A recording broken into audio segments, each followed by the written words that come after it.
You are now listening to the War Report Podcast Network. What's up, everybody? Welcome back to the SEC season preview series right here on the College Loop. I am Dylan, IBoy on Twitter, here to talk to you today about the Florida Gators. Probably the unluckiest team in the SEC, or might just be college football. Florida has the unfortunate luck of being probably the toughest schedule that any team has in the country. I don't even think it's close. Tennessee or Florida could be a middle of the pack team talent wise and still finish below 500, or even be top 7 in the SEC and have the worst schedule, worst record. And it is baffling to me how much they got they got completely ruined by the SEC scheduling department. I don't know who does that. They hate Florida. They absolutely hate Florida. And I don't think the schedule is, I don't know how easy it'll be to gauge their success this year, because I don't know, man. I don't think Florida picked up the talent to really help their case on a lot of these games. Florida has the chance to either be really good and have a good record to show for it, or be good and have a terrible record to show for it, just because their schedule they got. But just kind of get into the actual preview of the Florida Gators, go into the second year of the Graham Mertz era. Mertz, of course, was completely mocked for how his Wisconsin career went. I know I can say this because I was one of those guys that did make fun of Graham Mertz whenever he went to Florida, because Graham Mertz had the, I don't know, I was about to say audacity, but he always had like one or two games where it was like, oh, he might find it out this year. And he just had the rest of the games where he just didn't look the part. I think it was 2019 or 2020, one of those years. Graham Mertz went out and threw for like 400, 500 yards in his first game as the starting quarterback for Wisconsin. And then just absolutely, he's just ruined. He was a Heisman candidate for a week. He just played like crap the rest of the season. But last year played pretty well. He didn't throw a lot of incompletions. I think he was one of the top quarterbacks in the SEC in terms of completion percentage.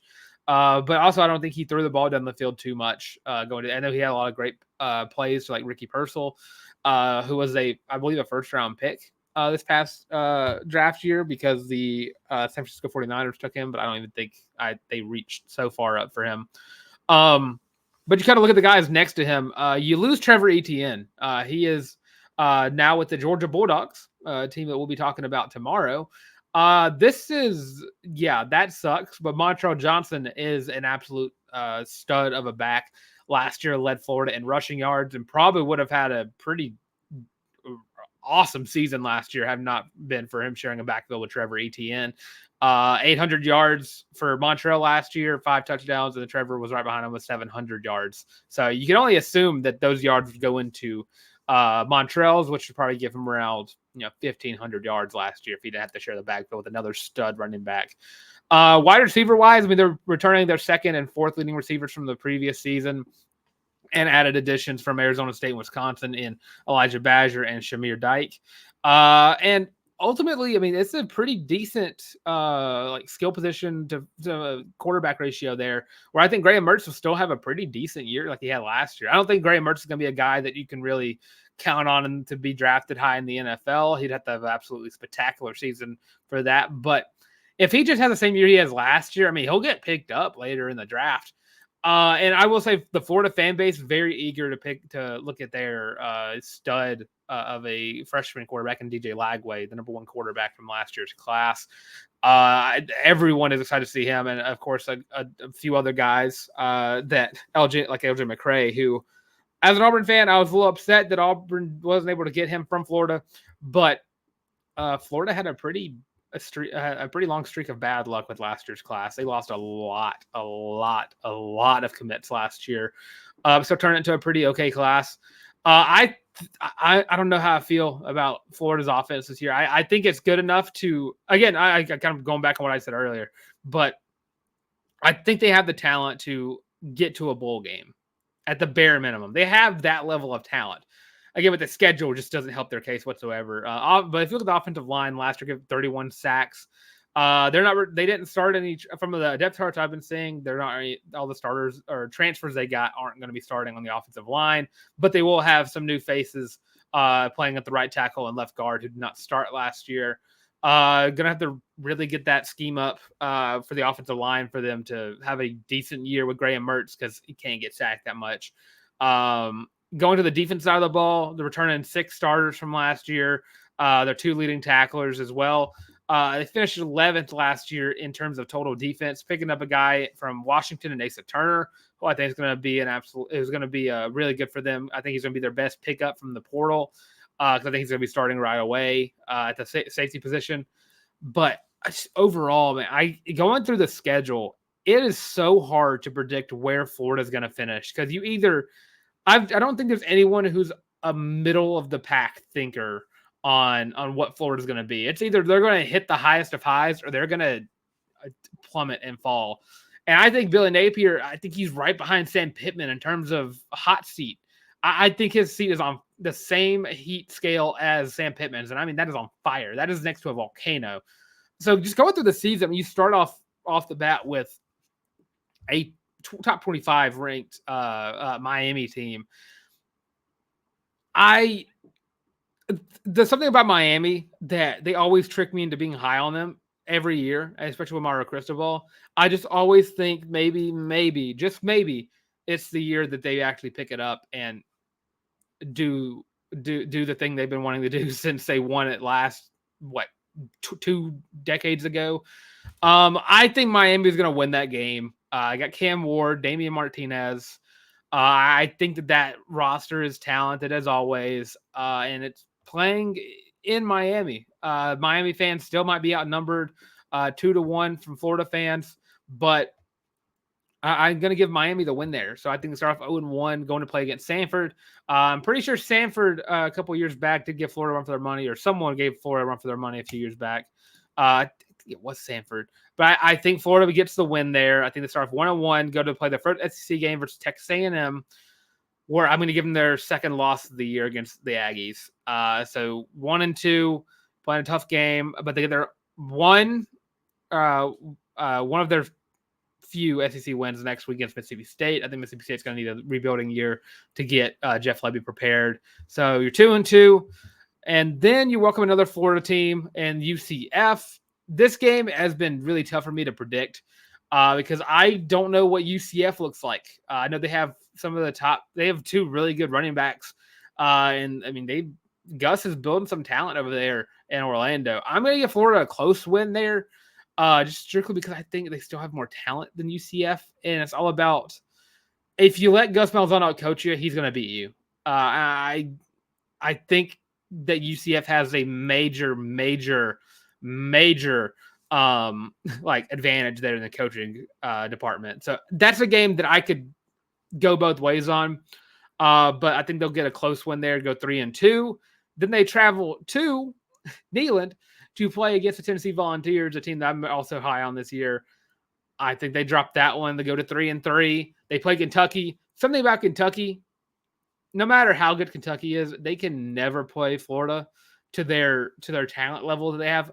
Kentucky could have like 3 or 4 first-round draft picks on their team and still find a way to lose to a 3-9 Florida team.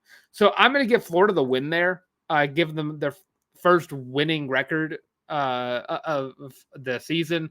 So 4-3, and then you go into the last 5 games of the year, where I am so sorry, Florida fans. There is no way they make it out of this unscathed in any way, shape, or form. You play Georgia and Jacksonville, who's the best team in the country. Sorry about it. You're 4-4. There's no way to really describe that. But then you're after Georgia. Don't worry. You have to worry about traveling to Austin, Texas to play the second best team in the SEC and the Texas Longhorns. And I don't think you win it there either. 4-5, last 3 games of the season. You're feeling high that you can maybe finish it in some way, shape, or form where it's not the least bit embarrassing, but then you got to play LSU. This game could be close. I think it can be. I think LSU, you're really debating to see how their defense looks. And, of course, Florida could win this game. It's in the swamp. Teams always find a way to choke in the swamp. But I think that it comes down to coaching again. I think Brian Kelly is a much better coach than Billy Napier is. LSU's offense is still going to be lights out. It's all about the defense for LSU. I'm going to give LSU the close win there to make them 4-6 as they go and welcome Ole Miss to the Swamp. And Ole Miss is an easy schedule this year. I think Ole Miss could end up being – I think Ole Miss is definitely going to be one of those teams you see in the playoffs this year. It's going to be their first time ever in the playoffs. And I can't give it to Florida there either. I think you're 4-7, and then you travel to Tallahassee, Florida to play your big rival in their hometown, Florida State Seminoles, and I just can't do it there either. My prediction for Florida is 4-8. And again, I think that they have a chance to be a good team in the SEC, but their schedule's so bad that they're going to finish 4-8.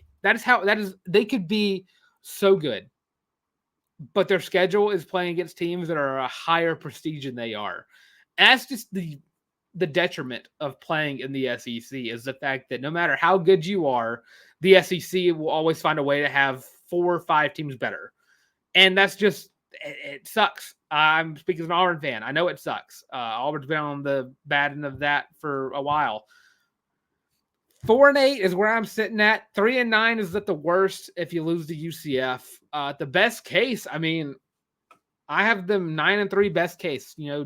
Georgia, Texas, and I still think they drop like one of those Tennessee, Ole Miss, Florida State, or LSU games. That is a terrible last 5-game draw that I don't think they'll get out of it without at least 2 losses of that. And I think they still lose to Tennessee and Neyland, but that's my prediction for the Florida Gators. 4-8 with potentials to they're probably going to have the worst ratio of like best case and worst case because I think they're going to have the farthest difference because it's really just flip flopping it. They can either go 9-3 or 3-9.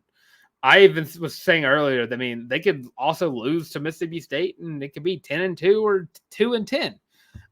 It sucks for him. I don't think Billy Napier is going to be the head coach for the Florida Gators next year.